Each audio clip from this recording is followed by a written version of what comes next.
win streak here in Addition Financial. It would tie for the longest win streak in program history since TCU joined the Big 12. And UCF trying to end a 3-game slide. These teams at the moment headed in opposite directions. UCF controls the tip. Jordan Burks right away knocks down a triple. Well, that's a good start for UCF, right? Get Jordan Burks, a guy who hasn't shot it great from the three-point line as of late, get him an easy, good look early on. Burks double figures in 4 of the last 5 games. He has been consistent offensively all season for UCF. There's TCU's leading scorer, David Punch. His pass deflected. Horned Frogs keep possession. The shot clock reset. So Chris Merlot is at the scorer's table. We'll reduce that significantly from 18. Got a glimpse of the coaches. There's Jamie Dixon, 10th year coaching at his alma mater. Now 60 years old, outstanding time at Pittsburgh, 13 seasons there, made multiple Sweet 16s, and he has elevated this TCU program to the point where they are a perennial postseason contender. Miscommunication right there between Pierre and David Punch.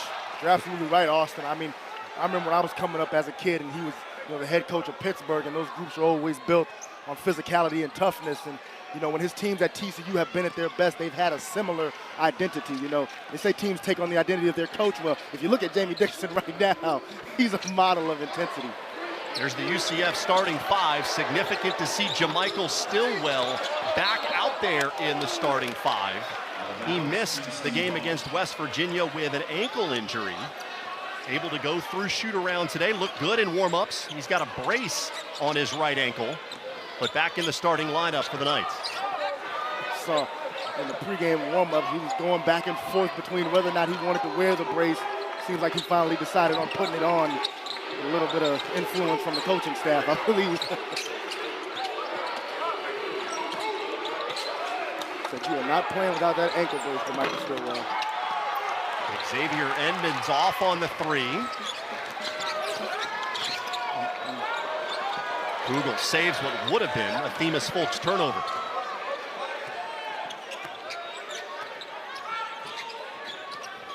See, TCU's going to trap those ball screens up near the top of the key. Going to make things hard on UCF, especially with Themis Folks and Riley Kugel. Got to make quick decisions out of those ball screen traps. John Bull rebounds the Brock Harding miss. Folks quickly the other way. Stillwell ends up with a loose change and an easy bucket. And what looked like was going to go the other way with TCU pretty quickly, Brock Harding just unable to secure the rebound, turns into an easy UCF 2. On the baseline, foul committed. Micah Robinson with the aggressive drive. Yeah, it was a tough lay right here from Folks. And then see right here, Brock Harding actually had that basketball. Went going the other way too soon, but for a guy like JaMychal Stillwell, who's obviously playing through the injury tonight, is not at 100%.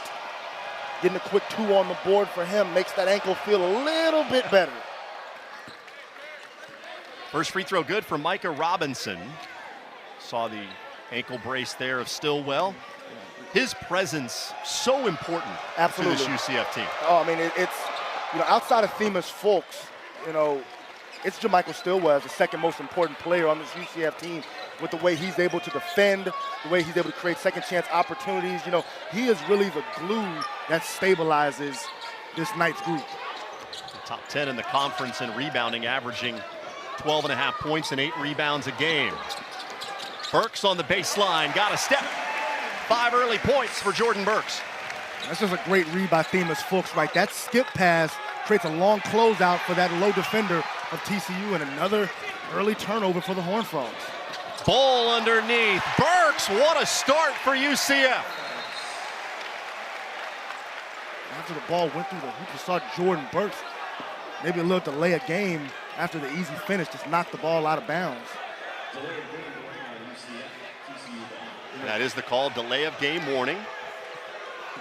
Johnny Dawkins telling his guys, just play. Yeah, well, we saw, Jordan Burks was pretty passionate there in the warm-ups, all right? We saw him getting in his teammates' faces. He was getting the coaches' faces. He was even screaming in the refs' faces, like, let's go. He's on one tonight. Really close and loud when he was talking to Chris Merlo before the game. Kugel with quick hands as we go back to the bucket by Burks. Great pass from John Bowl to find underneath, and you watch right here. See that extra little kick out of bounds after the little contact with Xavier Edmonds. But so far, so good for the UCF Knights. This is the kind of start they were looking for here in front of their home crowd. Well, coming off 3 losses, you expected a max-type effort from UCF in what is a game that would go a long way in helping them secure a spot in the NCAA tournament. Harding, punch, discards Folks, and it's an offensive foul. Not a bad look right there from Brock Harding, but David Punch just trying to hold position underneath, extends that left elbow. And this is going to be going UCF's way. You see right there, that left arm just extends on Themis Folks. Already 4 turnovers for the Horned Frogs to start this game, and we haven't even hit the first median. They only had 8 turnovers in an overtime win on Saturday against Oklahoma State. Bowl out of the double team to Burks.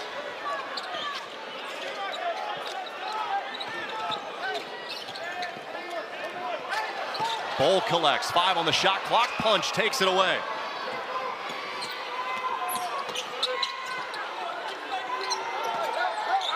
Punch sizing up Burks.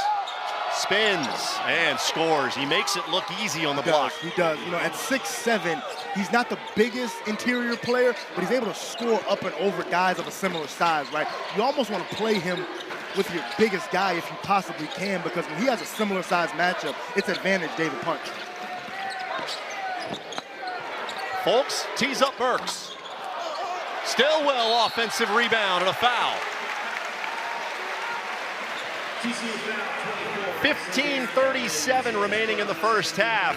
A UCF team desperate to end a 3-game losing streak. Off to a good start here in Orlando. It's BJ Taylor on Twitter and Instagram. Shoot me a message. I'll send you the best movie recs that I got for you. Well, we heard the 3 books that John Bowl just finished. How about your 3 favorite movies? Of all time? Of all time. Oh, that's heavy. I would have to start with Goodfellas is up there. Okay, I love me some Goodfellas. If I'm gonna go sports movie, semi-pro, Will Ferrell's in there. And then you probably gotta look at American Gangster, Denzel Washington. Okay. So there's 2, you know, kind of like gangster crime movies in there. Those are some of my favorites. So Goodfellas, semi-pro, American Gangster, Denzel Washington. All right. Top 3. BJ Taylor's top 3 movies. Tune in for Oscar picks later in the season. Here we go. 2 free throws for Jamichael Stillwell. 11-4 UCF in front.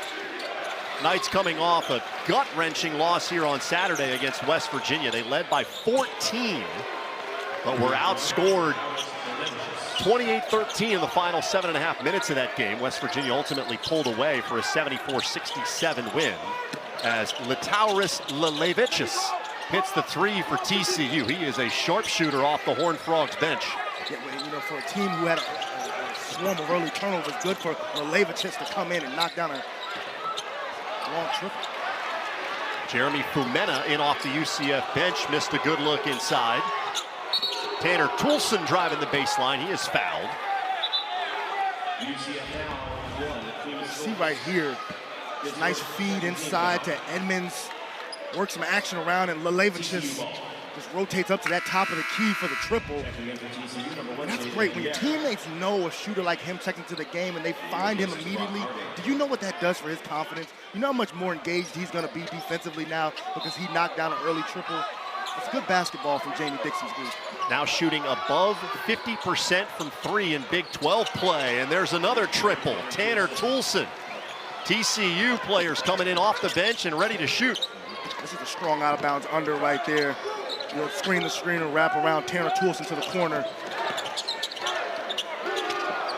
Jordan Burks right in front of the TCU bench with his second 3. 10 early points for Jordan Burks.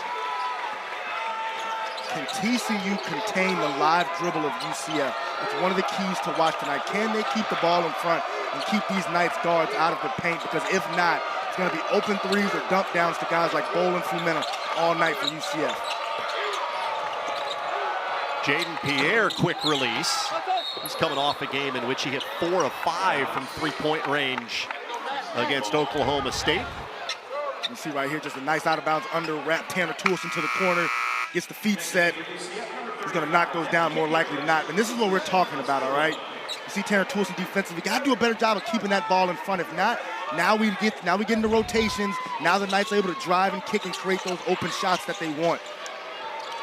On-ball defense so important for the Horned Frogs tonight. Xavier Edmonds challenging Fumena. Two guys that play with a lot of intensity going head-to-head right there.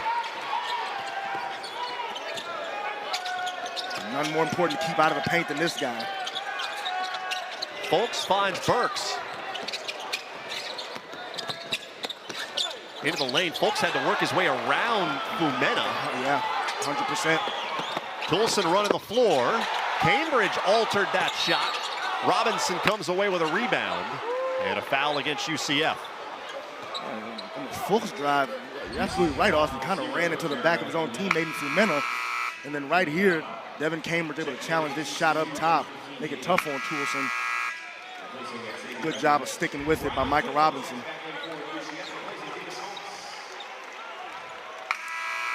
You know, early on in this game, the reserves have given TCU a bit of a lift, right? Tanner Toolson, Lelevichus, all right? Guys have provided a little scoring punch. Question for those guys, can they keep that ball in front defensively, all right? You can't get beat off the bounce so easily. It's a good pocket pass. Punch up and over for Mena for his second bucket. Excellent execution on these out-of-bounds under. You know, right now, Jamie Dixon's 2 for 2 on out-of-bounds unders, getting what they want in that sequence of the game, you know. Out-of-bounds under, kind of like special teams in football, Austin, you know, kind of that third part of the game that people don't talk about, but it can be very important. Cambridge back cuts Lelevichus. They're going to get basket interference. TCU thought a UCF player touched the basket, but they're going to score the bucket. Yeah, taking a look at that out-of-bounds under again. It's a nice pocket pass to one of the best interior finishes in the Big 12. And then here's what you're talking about, Austin. As Devin Cambridge goes up, it looks like that's Jeremy Fumena who messed with that basketball. And the TCU bench right now is absolutely livid.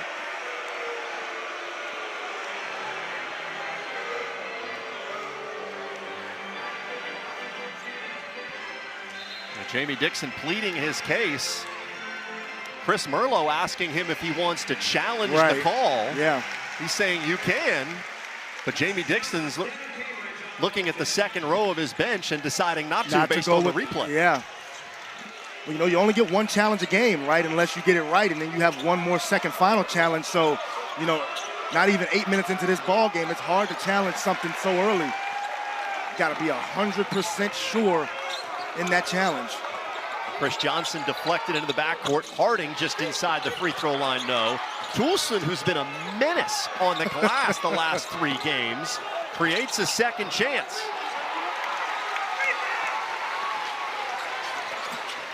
Definitely provides energy and a spark. Great pass from Johnson. Oh, Jeremy Fumena. Let him know.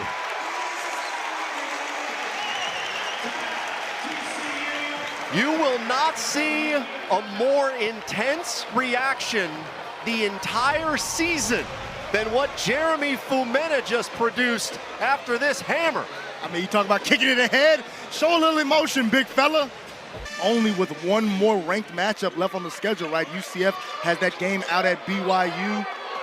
And the TCU still has a matchup with Texas Tech later this year. So, again, that just puts the emphasis on this game at an even higher level. Winner of this one will go a game above 500 in the league. Pierre inside the free throw line, stays with it and scores. It's a very athletic play right there from Jaden Pierre to miss your own shot and then just find it in midair and get it back. Terrific athleticism and focus from the guard. Pierre, transfer from Providence, where he played 3 seasons. Jeremy Fumena, not quite as demonstrative with his reaction after that bucket. There he goes. Tanner Toolson, we're talking about, gonna be active. A lob for Kugel.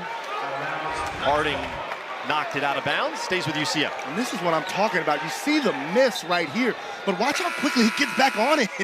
Finds it in midair before the camera can even pan back to him. He was still in the air. And Chris Johnson has made some really nice passes out of that trap that TCU's implementing. And then, yeah, that time a much more normal, calm, down-to-earth reaction by Jeremy Fumena instead of the extremely elated finish we saw before the timeout. Fumena back to 100%. He missed 4 games with a knee injury that he suffered against Iowa State. Important piece of that UCF front court. Riley Kugel going to work on the baseline. And this is the guy that has to be very aggressive for UCF offensively, right? You know, leading scorer on this team, best individual shot creator. He's got to be aggressive in finding his looks. He's been active defensively here in the early going as well.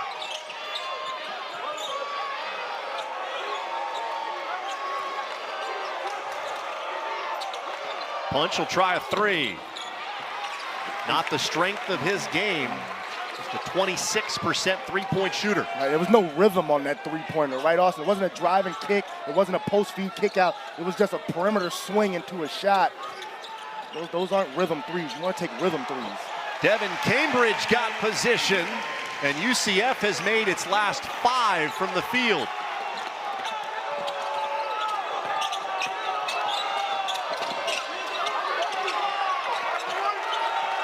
Very engaged right now defensively, making it very hard for TCU or the UCF Knights.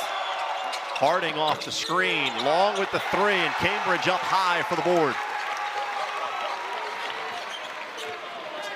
TCU got to get some penetration, right, to a post feed or a drive and kick. It's too far of a pass from Kugel. Robinson left it on the front rim. Guy like Robinson, 11 points last time out, double-figure score in their overtime win over Oklahoma State. Gotta finish those kind of plays, those bunnies on the road. He's played well as of late, 3 consecutive games in double figures. Rebounds the Cambridge miss. TCU just 1 for its last 9.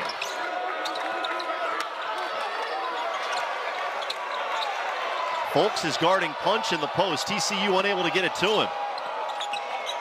Harding's pass off the mark for Pierre.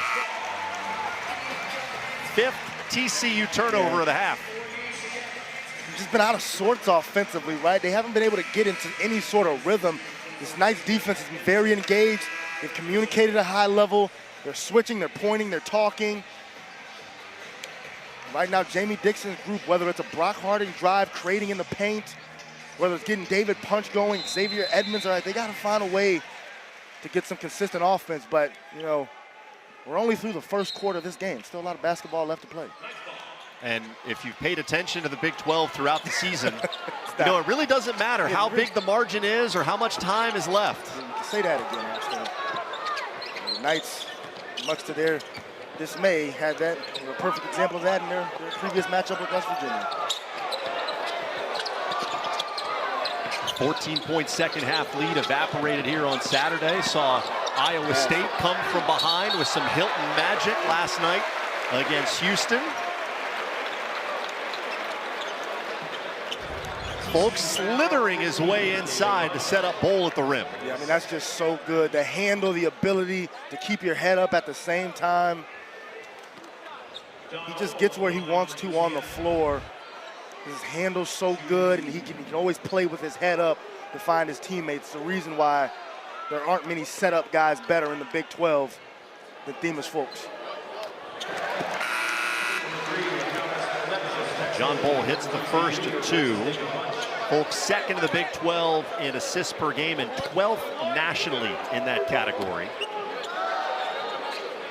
That foul, by the way, was on David Punch. It's his second. This is a TCU team that doesn't have a lot of depth. They cannot afford foul trouble, certainly not for their leading scorer.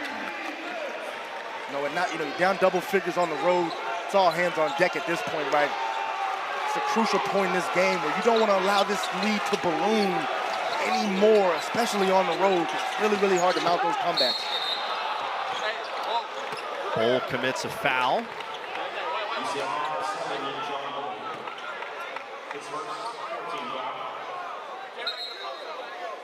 Anything, as a former player, under 15 is doable, right? Especially early in the first half. Obviously, you don't want to fall behind double figures, but if you do, it's still within reach, right? Balloon that thing up to 20 and stuff, and now it just becomes real daunting. So if you're TCU, they got to get some good possessions going here. Good luck. They hit 12 threes at Oklahoma State on Saturday. Great play by Toulson to get it back for TCU. Pierre, the floater. Big, it's big, right? Second chance opportunity. Jaden Pierre gets a nice floater. Again, the TCU haven't played your best basketball early on. Still within a good striking distance. Good shot. George Beal Jr. knocks down his first shot of the game. A three from the wing. Beal, a guy who could be counted on to play some more minutes tonight with Carmelo Pacheco not at 100%. Yeah, two similar guys, right? Both guys that are pretty much offensive snipers from the three-point line. Edmonds' pass deflected by Bull. Stays with TCU with 5 on the shot clock after we return from this timeout. 7:27 remaining in the first half. UCF with their responsibility to meet the moment tonight in one of their biggest games of the year, and Jordan Burks certainly taking that to heart. Absolutely. I mean, we saw the guy in the pregame warmups, and he was absolutely locked in, and he's been locked in so far through the first 12 minutes of this ball game. Knocked down an early triple to get his confidence going, opened up some driving lanes for him, and when Jordan Burks makes shots from the outside, that opens up more driving lanes for Themus Fulks. That opens up more post opportunities for Jermichael Stillwell and John Bull. Jordan Burks, one of the key focal points of this Knights offense. Double figures already with 10. TCU ball out of the timeout. 5 seconds to shoot for the Horned Frogs. A scoring drought of more than 3.5 minutes in this first half, and they made just one of their last 7 for the field. TCU struggling to find an offensive rhythm. Micah Robinson puts it on the deck. High arcing over Bowl, and he got a friendly bounce. You can say that again, Austin. That bad boy came down from the ceiling. Goodness gracious.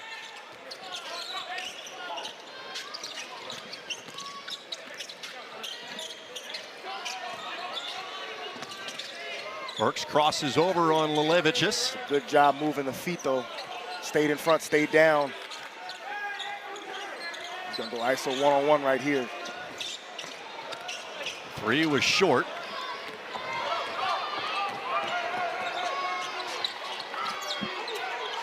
You know the great thing about coming out of these timeouts when you're on the road, the crowd sits down and it actually gets a little quieter in the building. It's an opportunity to make a little spurt if you're the road team, because crowd's into it right before the timeout. Things are happening, they're all on their feet. And then after timeout, it's always a little bit quieter, a little more settled. TCU coming out a little aggressive, a more tempered addition financially. The Horned Frogs looking to keep it that way. Toulson to the line. Started his college career at BYU, then 2 seasons at Utah Valley before transferring to TCU. And he's really come on for Jamie Dixon. Back-to-back games in double-figure scoring. First time he's done that this entire season. And 19 rebounds in the last 3 games. Jamie Dixon praised his effort, his competitiveness. He's a guy who's been a big factor in TCU's 3-game winning streak. UCF baseball on the road right now, taking on 23rd ranked Miami. First road game of the season for Rich Wallace's team, and going pretty well so far. 5-0 lead for the Knights as they try to get a win over the Hurricanes. A 5-0 game in the bottom of the 5th. That game available right now on ESPN+. You got your baseball voice ready? Springtime, are you good to go? You know, baseball, Austin, is different than basketball, Austin, so just goes to show your versatility. A little bit, just a little bit different. Heard you were on the call Saturday, so you've already got a little warm-up going, all right? Yep, got a little softball this weekend. There we go. Variety's the spice of life, son. Trying to have as many sports as I can. UCF turns it over. It's an 11-point game, under 6 minutes to go in this first half. Knights have led by as many as 13. And TCU without its leading scorer, David Punch, who picked up 2 early fouls. Xavier Edmonds really trying to force his way in there on Stillwell. He was claiming there was contact as Burks took it away. Yeah, the issue is the spacing right now for TCU just isn't good. I mean, Edmonds ran up the back of Toulson as much as anything on that last possession, so got to find some offensive continuity right now if you're the Horned Frogs without David Punch. Great effort by Edmonds there to get around in front. You know, Fulks always has that head up, gonna throw the skip. It's good activity from Edmonds inside. And TCU, you talk about winning in a variety of different ways. You know, that was a low-scoring, grinded-out battle when they beat Iowa State last week, 62-55. To come back this weekend and win, 95-92 games. So there's a number of ways TCU can get it done. It looks like tonight they're going to have to lean on their defense a little more than their offense. Lilevich just puts it on the deck, too strong. Edmonds' offensive rebound, and he's hacked.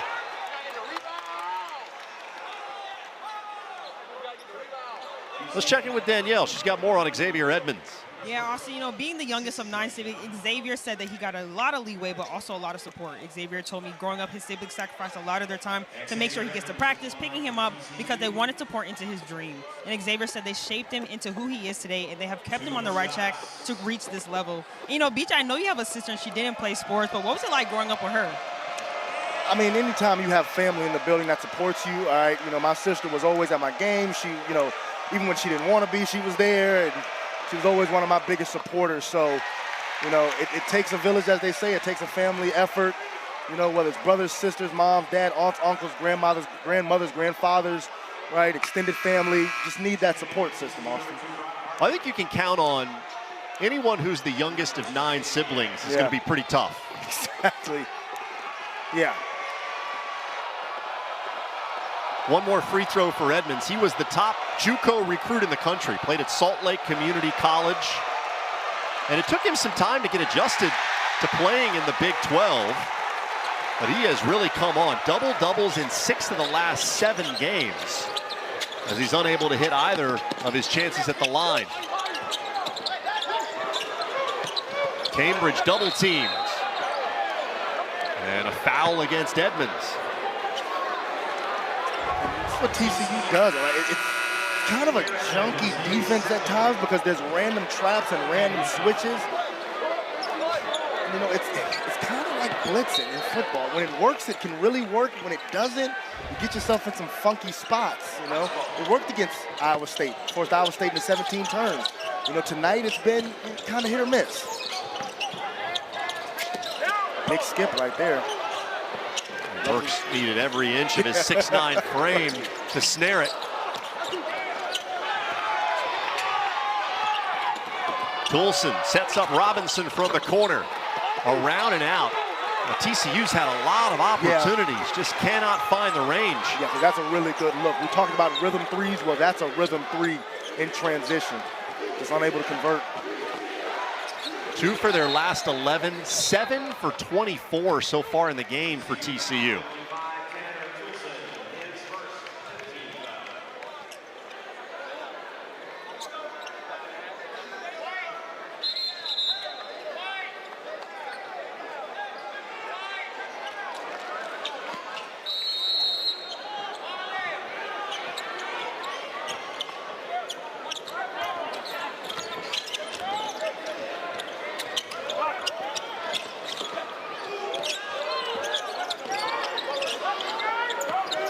Fulks with 7 on the shot clock.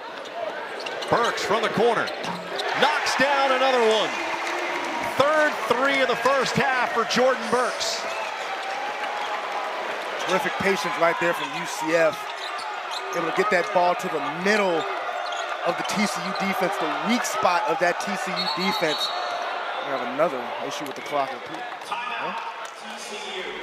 Jamie Dixon taking a timeout there with 3:37 to go.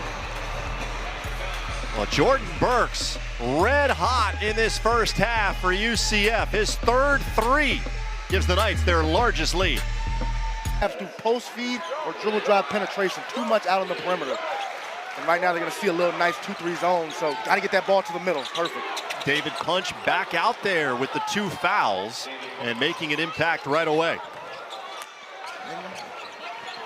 The Knights man-to-man have been working pretty well, but it's kind of a staple of a Johnny Dawkins program to show that zone look out of timeouts. Great job of TCU executing. Kugel, quick release just inside the 3-point line. Burks able to track it down. Officials stop play. The shot clock did not reset.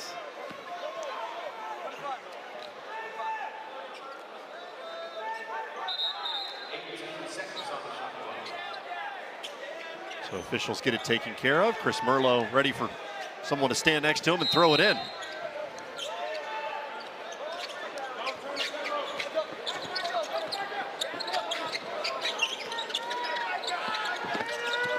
Kugel on the baseline, fouled on the way up. And that's going to be on Punch.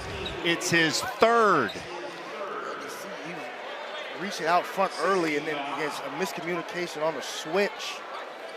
Allows for the Jordan Burks 3. You know, as much as TCU switches and traps and they do this and that, their communication has got to be top notch, because if not, it just turns into a lot of looking around sometimes for this TCU Horned Frogs group. So Punch sits for the majority of the half after picking up 2 fouls, comes back in, and in one defensive possession, he's got his third. And you know, I mean, that's obviously Jamie Dixon trusting his sophomore, right? You know, the conversation, especially with the assistants on the bench, was you can't foul. All right, we're gonna put you back in for the the home stretch of the first half, but you cannot pick up the third, and no sooner than he checks in. The third one. 2 free throws for Kugel. Stretch it back to a 14-point game as we check in with Danielle. Yeah, also, you know, one of the things that has changed Riley Kugel's way of life was when he was younger, his cousin Alex passed away from cancer. And Riley and his cousin grew up together and lived in the same house. He said watching that has changed his outlook on life. Now, Riley said that he carries that weight beyond the court and in everything that he does. And it's a reminder for him every single day. And BJ, growing up, what was kind of going through your head when it came to basketball? I mean, I think on my end, it was just really trying to be the best possible player I could be. We all have different motivations, and you know, for a guy like Riley Kugel going through that at such a young age, you know, that's just a motivation that you wish he didn't have to go through. But you know, it speaks to his mental toughness and resiliency to continue to be the player that he is. Burks steps back and stays red hot. 16 first half points for Jordan Burks. I mean, he's been the guy so far today. MVP of the first half, and this probably his best triple so far of the day. Definitely his #1 highlight triple. Loves the corner, by the way. You know, he's a guy that really, really loves the corner triple, whether it's off the catch or whether he can create one off the bounce like he did right there. It's his sweet spot. Hit a big 3 from the corner against Kansas. Yeah. In UCF's home win over the Jayhawks earlier this season. And you know, the TCU player's dad was a pretty good corner three-point shooter himself, James Posey. Yep. You know, number 42. One of the best corner three-point shooters, one of the most clutch three-point shooters throughout his tenure in the NBA. And Jace Posey, a sophomore who plays off the TCU bench. 1 of 2 free throws for the Horned Frogs, and then Vianney Salachum commits a foul, so we'll parade to the other end, and JaMychal Stillwell will get a chance at the line.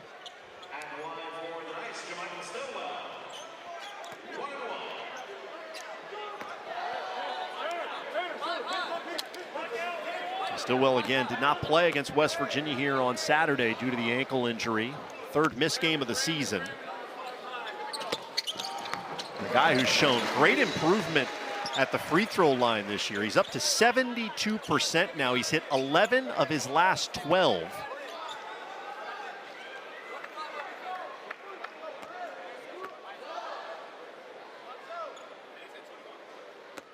Extended routine. I'll say that. You know what I'm saying? Didn't mean to jinx him, but the routine was a little bit extended right there. He really drew out the suspense, right, with the pause. I was always a fan of, like a couple dribbles, spin the ball, or a couple dribbles, just get up and into it. He has a very, timely. Well, look, it's been working for him. It has, no, 100%. I wouldn't tell the guy to change it. He really drew the suspense, right there. Micah Robinson follows up the Harding miss. Back to a 13-point game, coming up on 90 seconds remaining in the half. Great skip. Kugel drops the hammer as he drove the baseline.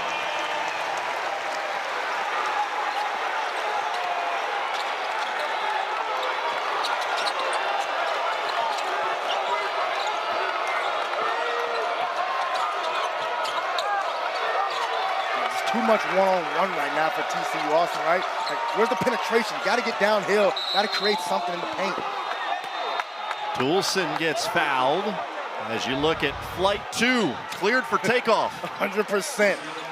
Just goes up and over the top of Lalevichis. It all begins with the Themis Folk skip. That's a great pass. Creates a closeout, and then the hammer over top. Riley Kugel with his second best dunk of the season. We saw his best dunk earlier this year. That's number 2, okay? For those who haven't seen the best one, Google Riley Kugel UCF dunk. I'm pretty sure it'll be the first search result that you find. Well, you're hoping for that. Yeah. Toulson at the line for TCU. It's a 1-and-1 after the foul against Cambridge.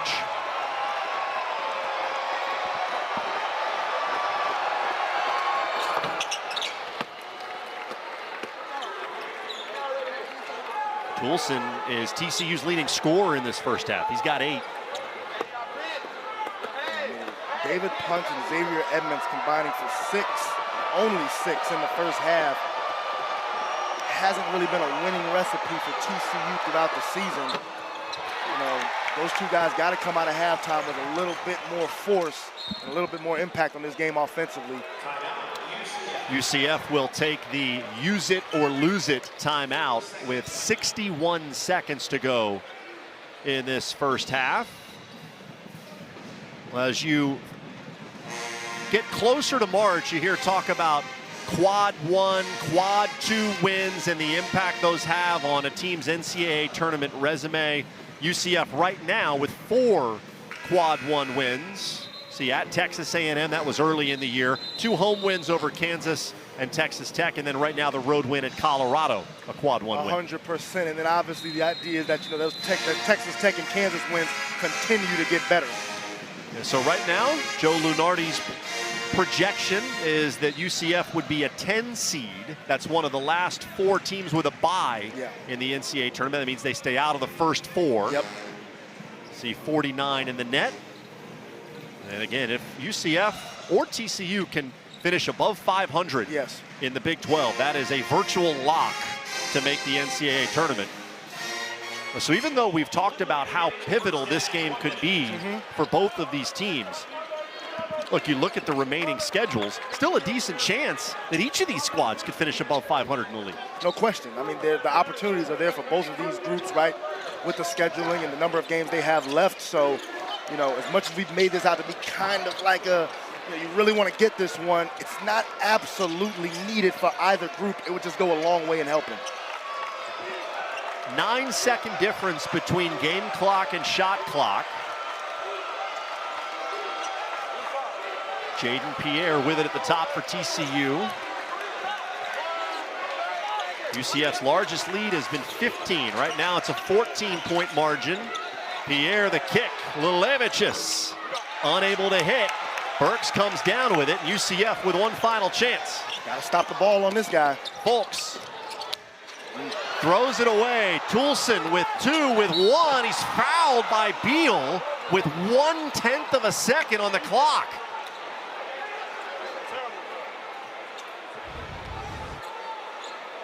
Great job of corralling the ball right here by the TCU defense. Stopped the ball really well, and then as Themis Folks throws this skip pass, really nice anticipation from Toulson, and then you're just wondering right now, like, George Bill, you don't want to foul him. You got to make Tanner Toulson go up and finish that.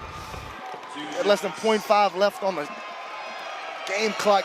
If he finishes it, but you don't want to send him to the line.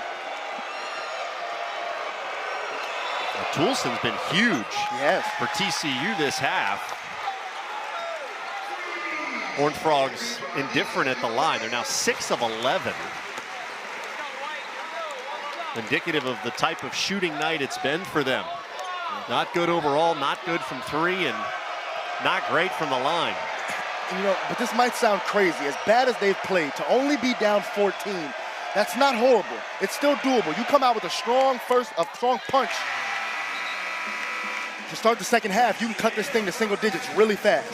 Start until the second half tips off. And TCU starts the second half with David Punch on the bench. Leading scorer for the Horned Frogs, saddled with foul trouble in that first half. He picked up his 3rd in the closing minutes. So he starts on the bench as TCU gets a 3 from Micah Robinson. And that's one of the guys that's going to have to pick up the slack, right? Micah Robinson is going to have to be very aggressive here in this second half as Jamie Dixon figures out how to navigate David Punch with those 3 fouls.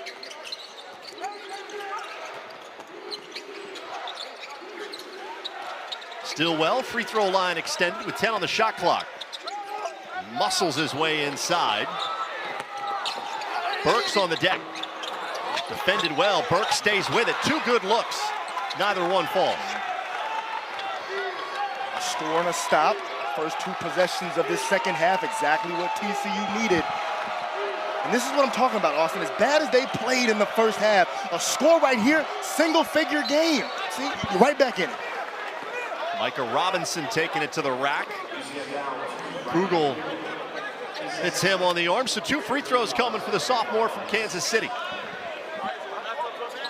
Again, a lot more aggressive driving the basketball. Led to the Michael Robinson 3 right there. Robinson, the recipient of driving a closeout. TCU's got to play with that force here if they want to make a run in this second half.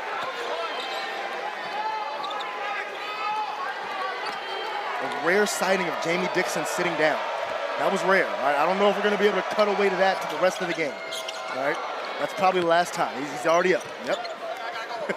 He was extremely active. Not quite working as hard as his players were in that first half, but close. Not too far behind. Close. He's burning 300 to 400 calories a game, minimum, I would say. All right, the way he can get up and down the sideline with pace. I think you're on with that estimate. Maybe even a little low. Maybe a little low, right? Maybe north of 500. Kick ball. 5 on the shot clock. Jamie Dixon now 60 years old. 10th season at his alma mater. 2nd most wins in program history. He's only 13 away from setting the program record currently held by Buster Brannon.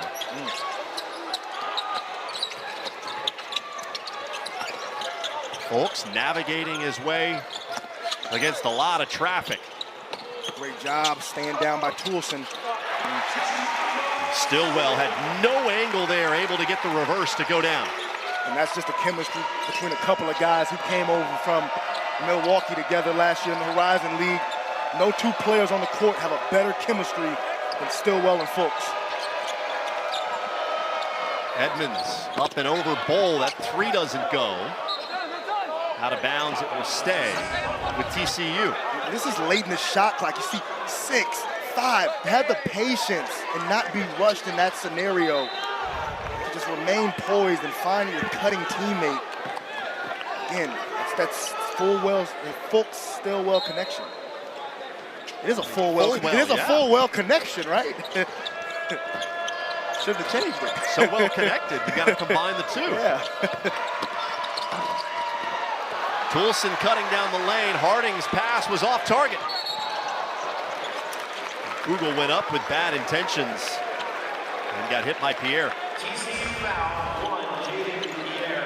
Some of these drives just have not been able to connect for TCU. It leads to easy runouts for UCF. UCF is not a team that relies on forcing a lot of turnovers, right? They only average about 5 steals a game, so they are not a team that is predicated on turning you over and going the other way. So when you do that against this group, it's just making it that much more challenging on yourself. 5 steals ranks last in conference play, right? So this goes to show if you're TCU, you should be able to take care of the ball pretty well offensively, get what you want, get a shot up on the rim. TCU nearly as many turnovers tonight as they had in an overtime game against Oklahoma State on Saturday.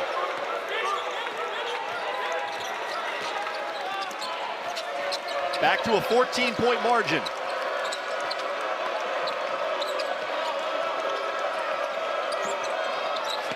Again, it's just everything seems to be a deflection, tip ball, fitting it into tight windows right there, a little slip action.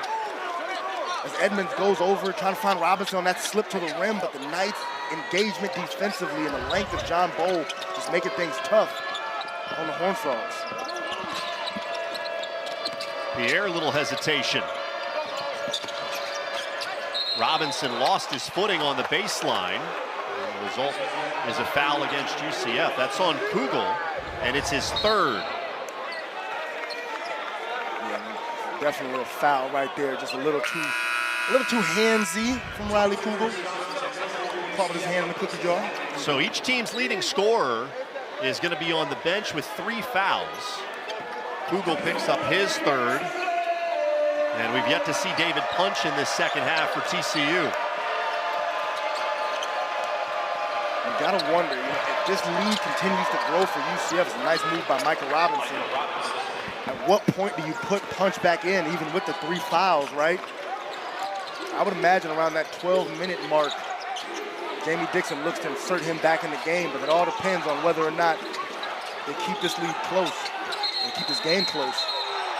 Stillwell goes down. It was a strong trap from Harding and Edmonds.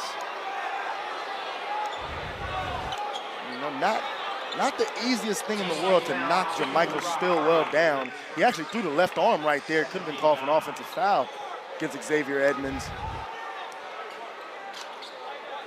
But TCU, that's what they do. They trap ball screens. They trap in different areas of the post. Jamie Dixon loves to apply pressure defensively, but the rotations on the backside have got to be really, really good and really, really in sync for that sort of trapping defense to be effective. And David Punch comes back in for TCU with 16:45 to go. Brock Harding sits. Burks curling. And he's got another 3. 5th triple of the game for Jordan Burks. How good has Jordan Burks been tonight? And the most on balance I've seen him on every 3-point attempt all season long. Nice stick-to-itiveness right there, Xavier Edmonds. First basket of the game for Edmonds, who had been averaging 17 per game over the last 7.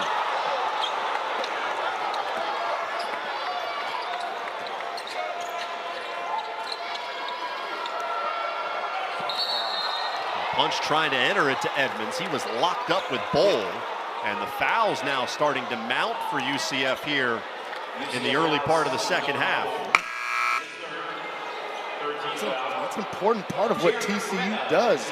This is a group that attempts nearly 25 free throws a game in conference play. That's 2nd best in the Big 12. So if they can work their way into the bonus and start to get some of those freebies and just those little bump fouls or ticky-tack things going towards the rim, could be a difference maker in them cutting down this lead. Now, TCU has made 125 more free throws than their opponents this season. Edmonds once again forcing his way inside. Back-to-back buckets for the 6'8" junior from Long Beach.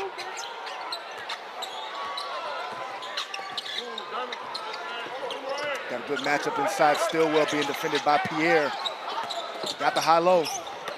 Fumena found Stillwell underneath. That's a good job of awareness by Jeremy Fumena, right? A lot of times you have those mismatches, but especially front court players like centers, they just don't see it. It's good awareness from Fumena to find him. Punch leans a shoulder into Stillwell and gets it to go off the glass.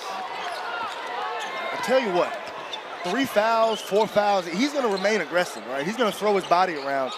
Sometimes you see guys play passive when they're in foul trouble. Not David Punch. He's remaining aggressive. Burks left open. Short with that three. Stays with it, though.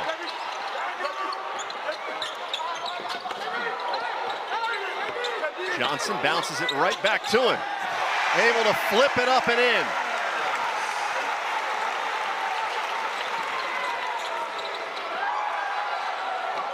Toulson unable to answer from the corner.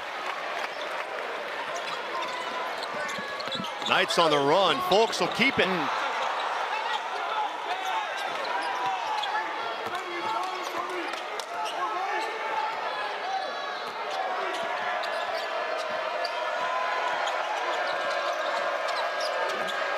Pierre back cut. Punch will try to take his time against Stillwell. Two strong guys going head to head right there. Spacing is just not great for TCU right now. That much more winnable due to that injury. And if you're TCU, you already knocked off Iowa State last week. You still have Texas Tech later on in the year. As important as tonight is, this is a crucial game for both of these teams. Those opportunities could go a long way as well as we move through the home stretch. TCU with 3 of the last 5 games at home, as Jeremy Fumena scores inside. 6 points for Fumena. Before the break, by the way, double foul on Edmonds and Fumena because neither team had possession. They went to a held ball, so that gave the possession arrow to UCF, and it was the 3rd foul against Edmonds. So 3 on Punch, 3 on Edmonds for TCU, a team that really doesn't have any depth. Yeah. Has foul issues with 13.5 minutes to go. And part of their success has been they've cut down the rotation, right? They've limited the number of guys getting big minutes. That's George Beal, another guy that's, in the absence of Carmelo Pacheco, a couple big threes from him so far tonight. Beal played 10 minutes here against West Virginia. Again, has an opportunity to see more time with an injury to Carmelo Pacheco, and he's making the most of it. A couple of threes for Beal. TCU really attacking the interior. Micah Robinson missed initially, but able to follow his miss. And the Knights are going to switch 1 through 4, right? They're going to switch point guard through power forward. If you can get Themis Folks defending a Micah Robinson or David Punch, you got to run some action to get that switch where you get the little on the big, and then look to work that action, look to work that angle. I know the Knights are switching 1 through 4. They can get that switch if they go to it. Robinson's really turned it up here in the second half. He's up to 15 points and 6 rebounds. 4th straight game in double-figure scoring for Micah Robinson. Beal puts it on the deck. Great job by the Levichis of getting Beal off the three-point line. Folks turns the corner. Off target for Fumena. And UCF turns it over. Just a little bit hesitant on some of these switches, right? You got to be decisive, got to make quick decisions. Something that Themis Folks usually does with the best of them. Both these groups, right? When there's switches on the perimeter, it's real simple. If the small is defending a big, you go inside to the big. And if your small guard is being defended by the bigger guy, give him space to attack downhill and penetrate the paint. Harding back in there at the point for TCU. Margin exactly where it was at halftime, 14. Off the bounce pass, Punch wasn't fully in control as he went up for that, and Edmonds couldn't control the rebound. Timeout on the floor, 12 minutes remaining here in Orlando. UCF right now in mindset in this kind of game do players need to have going into this, and especially in this moment? Well, you don't want to give up that right there. I'll tell you that much, Danielle. That's not what the 2-minute games are meant for. Give up an easy push ahead, transition, dunk to Devin Cambridge.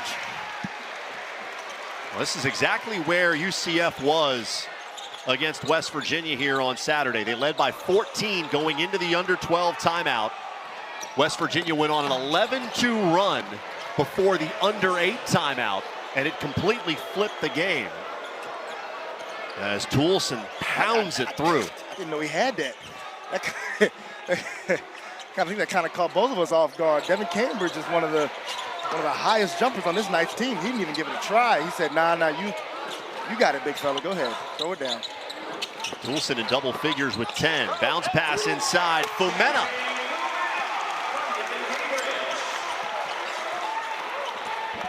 Two easy ones, right? The Cambridge lob in transition, and then right there, just too easy for Fumena underneath. UCF 16 assists on 23 field goals as Lelevicius unable to hit the three. That would have been big. That would have helped.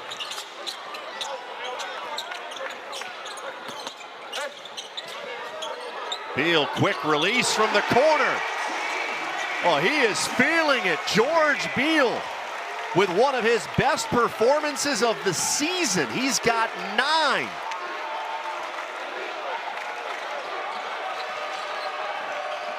You never know when you might get your opportunity. All you can do is make the most of it. It's exactly what George Beal has done here tonight. Fumena and Cambridge surround Xavier Edmonds. It's a great lob up top to Devin Cambridge up over the head of Xavier Edmonds. They go up and get one if you're Devin Cambridge, and then a guy that has been just absolutely scorching tonight. I mean, this is a great closeout and contest from Tanner Toulson, but when you are feeling it like George Beal is feeling it, you don't even see the defense. 3 for 3 from three-point range tonight for Beal. And to give you some perspective on what he's done recently, since January 11th, he has scored a total of 9 points. Wow. And he's got 9 tonight.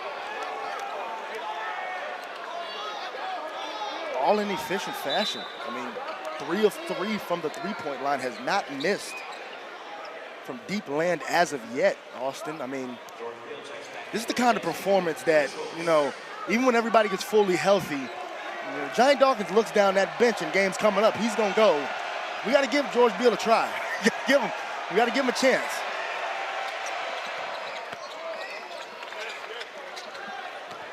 Edmonds goes 1 of 2. Margin is 18. Johnny Dawkins talks a lot, as you know, about being ready. Correct, yeah. I mean, George Beal has done that. It's not easy to stay as ready as he's been. Boy, thought that one was going. You heard my voice go up? Off the back rim, the roof would have come off this place.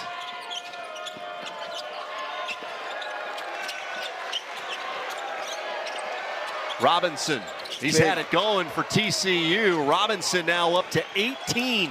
It's big. Again, 15-point game. If you're TCU, the thought has to be get this to single digits by the next media. Get this game into single figures. It starts on this in the floor. They got to get stops. Cambridge shut off on the baseline and taken away by Pierre. A couple of stops. Harding wide open, unable to hit. Edmonds collects it, and he's fouled. The 3 would have been great. The 2, you'll take the 2 at the line if you can get it. And if you're gonna make the comeback, if you're TCU, gonna have to make a few triples from the outside. Only 4 of 17 from deep today, so gotta get a few more of these to go. Pull off the comeback.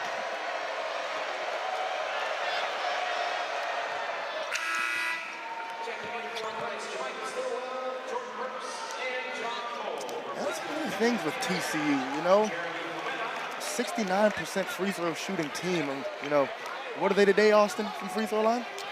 They are now 9 of 17. You know, don't like to leave those freebies on the line, right? You know, you want to be shooting around 75% as a team. 9 of 17 on the road just makes things that much more difficult.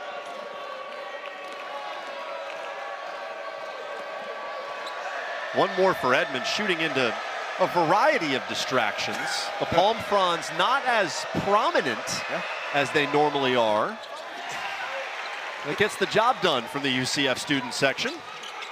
The Chick-fil-A sandwiches interesting touch. Are we trying to make the shooter hungry at the line? It's an easy way to take someone's mind off basketball. Yeah, we're going to distract. Well, you're ordering Chick-fil-A already off your phone, so I know what you're having today. Lovely Chick-fil-A sandwich before the game tonight. Can't beat it.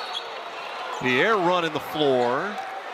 And a foul inside. These will be free throws for TCU. I believe that's the 7th team foul, so a 1-and-1 upcoming. That foul's on Kugel. It's his 4th. Right there inside in the middle of your screen, you're going to see Kugel working to get into a full front. This is what we're talking about, right? Any foul from here on out, TCU can get to the free throw line, whether it's a shooting foul or whether it's just a common foul. You got to knock them down at the line. Got to take the freebies. You know who else gives out freebies from time to time? You know, when you spend enough Chick-fil-A points, you get a free milkshake. Are you a milkshake with your meal kind of guy?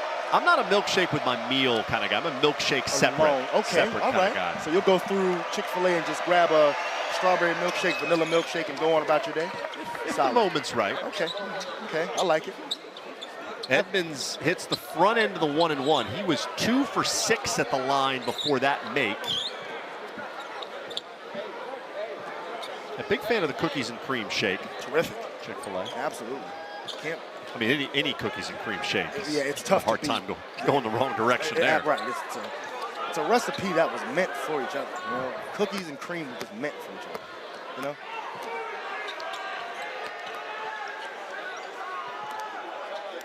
A little bit like Fulwell. Oh yeah, the Stillwell Fulks connection, the Fulwell connection. We're gonna keep that, all right? We're gonna trademark that bad boy from now on. There you We're go. Gonna say the Fulwell connection. 2 free throws for Edmonds. He sits with 8:43 to go. TCU back within 12. This is as close as the Horned Frogs have been since the early moments of the second half. Chris Johnson across the midcourt line, and there's a timeout with 8:38 to go. 65-53. UCF by 12, but TCU in the midst of a 7-0 run. So, I mean, this is going to be a very exciting finish to the Big 12. And those big Monday games on ESPN have been incredible. They really have. I mean, just sensational. You had Kansas beating Arizona, handing the Wildcats their first loss a couple of weeks ago. Yeah. And then just last night, you had Iowa State coming back to beat Houston. Yeah. Jermichael Stillwell unable to beat the shot clock, so TCU gets another stop. Horned Frogs in the midst of a 7-0 run as they try to rally from a 19-point deficit. Just doesn't touch any rim right here. And again, 8 minutes to go, 12-point game. You get the right look right here. You can cut this game to single figures, but it just feels like TCU has not been able to break through that wall. Let's see if they can do it now. Little floater on the baseline, no good for Salachum. So does it feel like can they get it right there to make this, make UCF feel a little bit of that game pressure? TCU just hasn't been able to convert those looks. Burke short with the 3. Robinson pulls it down. Robinson with a head of steam, lost the handle. There was definitely some contact there. Yeah. Jamie Dixon pleading with Tommy Johnson for the foul call right there. Said he grabbed him, said he wrapped around him. Well, UCF got stagnant offensively late in that game against West Virginia. Stillwell with a strong take. Couldn't finish, and here comes Punch leading the break. He's got Pierre to the reverse, and it's a 10-point game with 7 minutes to go. Great job pushing in transition by David Punch. Creating an easy opportunity in transition. Johnson gives it up. Burks popped in and out. That's his spot. Love shooting from that corner. As hot as he was early on, missed on these last 2 possessions. Let's see if TCU can capitalize. Punch with a lot of traffic. Errant pass. Fortunate that wasn't turned over. Absolutely. Pierre will take a deep one. And that's not a bad look for Jaden Pierre, right? Shooting mid-30s from 3 in conference play. For Jamie Dixon, it's not a bad look for your team. Folks gets to his spot. He has been so good late in games for UCF. So often he's been TCU. And he has certainly done the lion's share of the work offensively here tonight.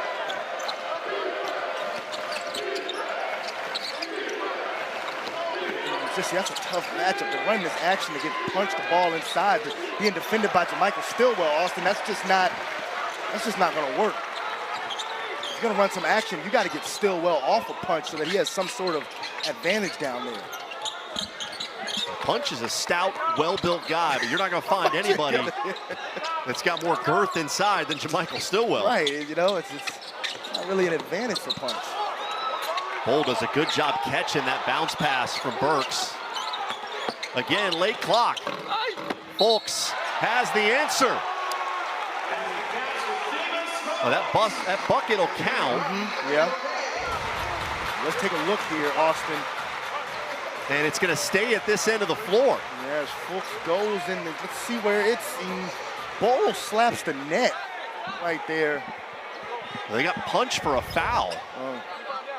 So not only does Folks get the basket, but the foul on David Punch will keep it at this end of the floor.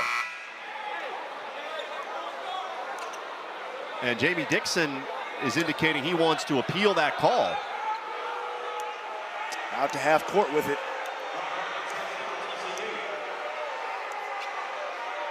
He gets a shake of the head from Marquise Pettigrew.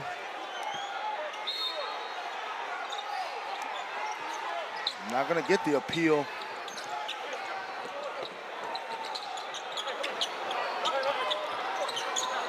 You can't challenge that play. So really just has to go with the call on the floor. Beal's pull up on the baseline is short. Under 5 minutes to go. Harding's bounce pass a little bit too far in front, but a grab from behind. So more free throws coming for TCU. Really fortunate to have the foul called here against George Beal, because that was going to be quite the tough quarterback wide receiver connection right there between Harding and Edmonds. 9 team fouls against UCF, so this will be the final 1-and-1 for TCU. UCF's leading scorer, Riley Kugel, comes back with 4 fouls. Lelevicius back out there for TCU.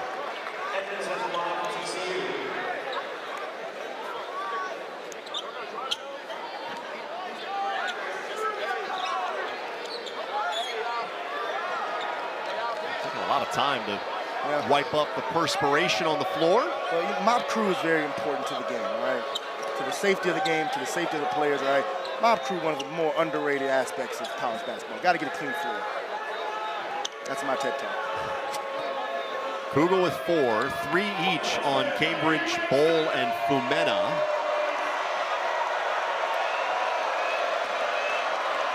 That foul on Punch was his 4th. He's the only TCU player with 4. Edmonds twice has been iced at the line. With an extended cleanup time, has been able to step up and hit the free throw.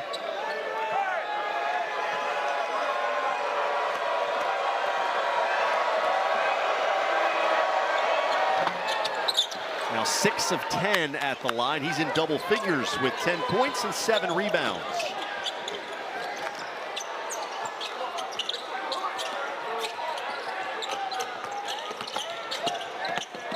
Folks navigating his way through traffic. Burks may have gotten away with a travel. Gets the bounce pass and a foul against TCU. And that's when the UCF offense is at its best. When they are able to make quick drives, quick decisions with the basketball. You see here, drive right here from Jordan Burks, and you drive from Fulks, and it gets back to Burks.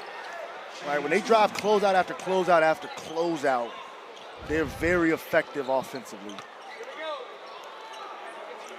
Third time this season, Jordan Burks has gone for 20 plus. Chance with one more made free throw to tie a career high. And look at the assist numbers today, Austin. 17 assists for UCF, only 8 assists for TCU. You know, we've been doing this for a while. I don't know how many times the team has lost the assist battle by that significant of a margin and yet still won the game. That's a hard discrepancy to overcome. Robinson rejected by Bowl. Folks on the run. Fouled by Edmonds. That was a hard collision. Both guys look like they're going to be all right. Timing it up, getting it off the glass. And then hard collision right here between Edmonds and Fulks. Lucky to see both players just getting up off the floor and no one getting hurt on a collision like that. The foul on Edmonds is his 4th, so both him and Punch with 4 fouls.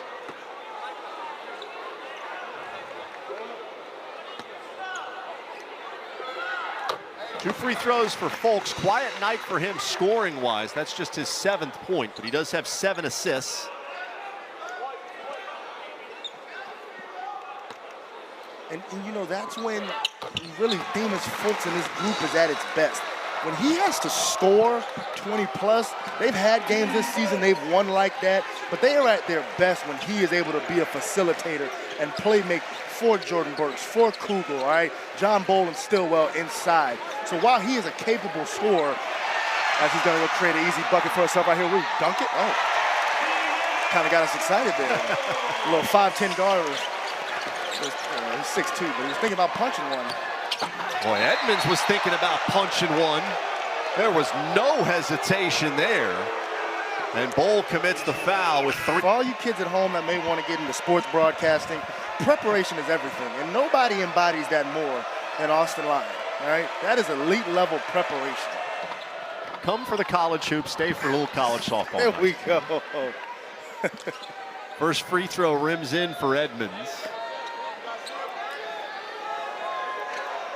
Nearly 3.5 minutes without a field goal for TCU. There was a moment where it looked like they had some hope in this second half. Cut it down to 10, but had a few empty possessions in a row, and UCF got some timely shooting from George Beal to help pull away. Really the difference in what blew this game open, right? And there's a couple of opportunities where it was a 12-point game and it was a 10-point game, and could TCU burst through that ceiling and really make UCF feel some game pressure, and just weren't able to convert a few of those shots. Burks with 5 on the shot clock finds Folks. He'll have to do it himself, and he does.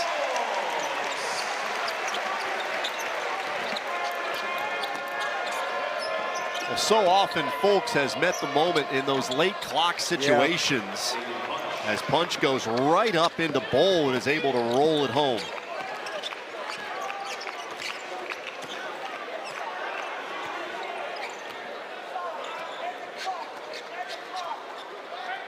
Well, UCF poised to get back in the win column after 3 consecutive losses, including that one that was tough to take here on Saturday against West Virginia, led by 14 with 11.5 minutes to go, ended up losing by 7.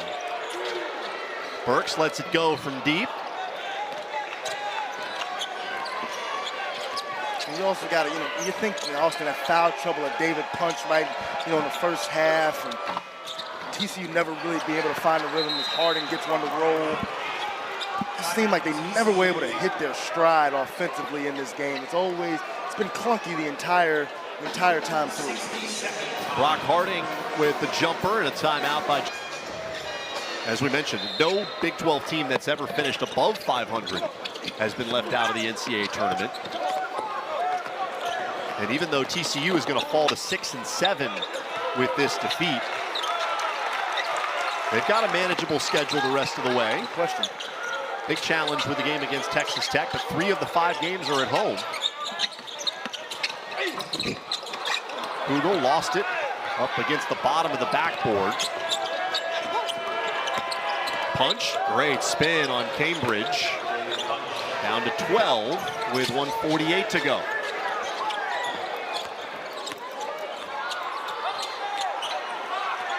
But you look at TCU's resume, right? If you have wins over Florida, wins over Texas Tech, and wins over Iowa State, and a win over a Wisconsin team who, is still Michigan's only loss of the season. I mean, it's really, really hard to envision. Obviously, that season opener, their loss to New Orleans, it's a really, really bad first loss going to be really held against them. But wins over, those 4 teams, TCU's still in a good spot to make the tournament. Right, really nice spin from David Punch. Yeah, those Florida and Wisconsin wins are both aging really well. 100%. Cambridge long on the 3. Kugel could have been called for a foul there as Toulson hit the deck. Instead, it's just out of bounds to TCU. It's kind of like people tell you to invest your money and let your money work for you. Well, when you're a basketball team like TCU is, you're hoping that your wins work for you, right? Florida continues to be the best team in the SEC, right? And Wisconsin finishes the year strong. Maybe Iowa State wins the Big 12 as Jaden Pierre. TCU's not going down without a fight here, cutting this bad boy to 10 with a little over a minute to go. It's a really nice little dribble handoff action, gets into the body of Fulks and plays through the contact. Still an uphill battle, but yeah, TCU has scored 8 in a row. Free throw by Pierre is short, and a big defensive rebound there by Burks. Johnson grabbed by Toulson, and it will be a 1-and-1 for UCF. It'll be interesting how the NCAA tournament committee evaluates those wins. Yes. Because, Florida was a much different team in November. Wisconsin was a much different team. Correct. In November. Those teams are peaking as we hit the end of the regular season. Yeah. When you're sitting in the committee room, if you were, yep. How do you evaluate the just looking at a win on paper versus when the game was played? I mean, I think if there aren't any glaring injuries, and for example, though Florida was a different team, they had their entire roster, right? Yep. Wisconsin had their entire roster, so sure, Florida's been a totally different team in 2026 than they were in 2025, but you still have to say they beat them with a full team and a full roster, so I don't think the committee's going to hold it against them that Florida wasn't playing their best basketball early on, or Wisconsin, especially Austin, with TCU having beat Iowa State this time last week and a potential win over Texas Tech. That's 4 big-time wins, man. Punch with the dunk. The foul will put Fulks at the line. 57.4 to go. That's the 9th Texas Christian team foul. So a 1-and-1 for Themis Fulks. This will be the last time UCF would shoot a 1-and-1.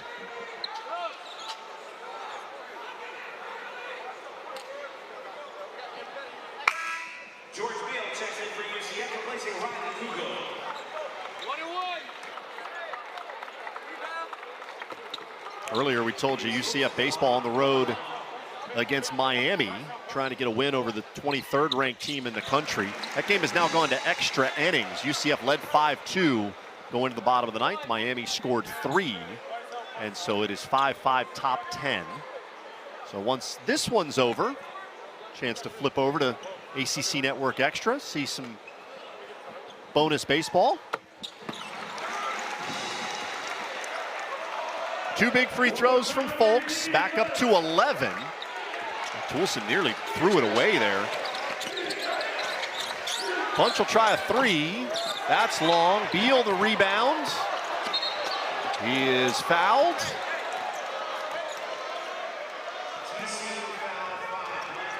Toulson down for TCU. There have been a lot of players that have slipped on that same area of the floor. Yes. Guys, managers have been trying to keep it as dry as they can.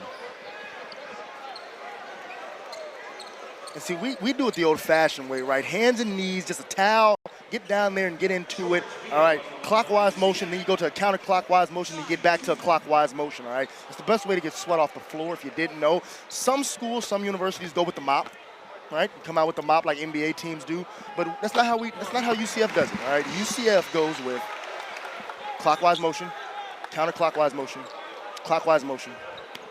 Usually does it. Are you telling me that NBA teams are not using Hands and knees? the most efficient way to clean the floor?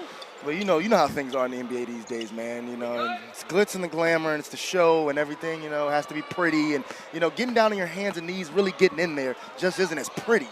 All right, that's the mop. Is this scientifically proven? It is certainly. It is certainly not scientifically proven. Oh, okay. This is all anecdotal. All right, yeah, okay, I understand. Very good. This is from the B.J. Taylor School of Cleanup. All right. Toolson well off the mark with the 3.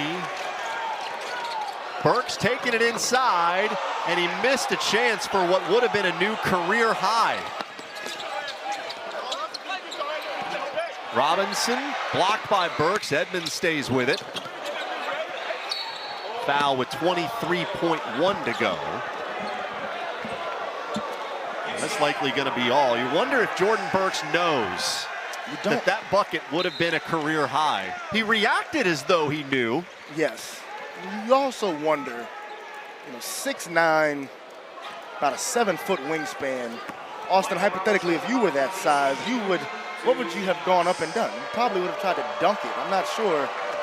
I'm sure Johnny Dawkins would go over with Jordan Burks in film like, hey, man, you are allowed to dunk. At 6'9" with a 7-foot wingspan, you are allowed to just punch that bad boy home, especially when you've had a sensational game like he's had and you're going for a career high. Leave no doubt.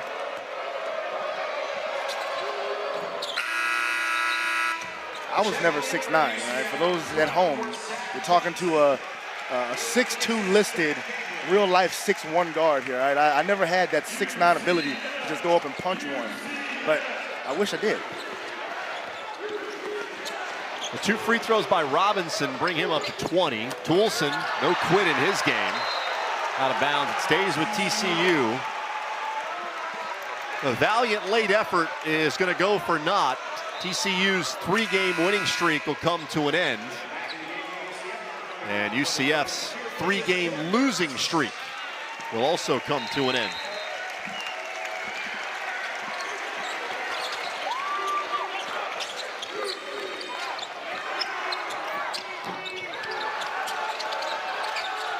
Chris Johnson comes away with the rebound, and that'll do it.